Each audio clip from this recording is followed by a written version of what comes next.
angithi siyazi ukuthi umuntu mayizobeletha ke kube izinyanga eziwu9 mangaphosisi konjalo ziba u9 nazi ke inyanga yise6 bese siyenza kuthiwa ayi useyeza impela hayi ufuna ukufika umntwana mhlambe into esukithini leyo ngokolimi lweni kulana kwa midwife lokho sikubiza ngo prematurity or premature labor okusho ukuthi usikwe ngesikhathi kungakafanele ukuthi umntwana aphume so ke lokho ke causwe ke izathu eziningi ezi-include mhlawumbe infection of umama kungenzeka ukuthi umama une existing infection kuyena kungenzeka ukuthi mhlawumbe unesifo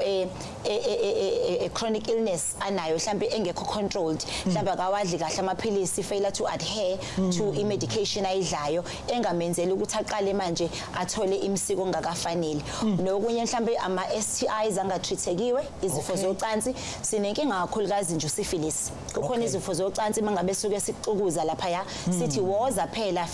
fika early clinic ukuze sikwazi ukuscreena zona lezo zifo lezo ngoba they are the major cause ukuthi sibeletho sivuleke kungakabi isikhathi siye sithole ukuthi ke labantu ke abanosyphilis ngoba ikakhulukazi thina eminyangweni wethu ka maternity siye sithole ukuthi uma ngabe sekunjalo sibone ukuthi unaleli gciwane ekuthiwa usyphilis siye sithi biza phela upartner wakho ukuze naye simtreat manje ke thina ke abantu abamnyama ke sana leya stigma sokuthi uma ubiza ubaba wasekhaya uthi nake eclinic ngitholakala nginesifo esikanje akujudge ubaba womntwana ukuthi usithathephi ngoba mina nginaso so ke sana leyo inkinga siyawunxusa umphakathi ukuthi ke ake sihlanganeni as partners if umama wakho ekhulelwe now you need to be treated ukuze umntwana aphume kahle ngesikhathi esifanele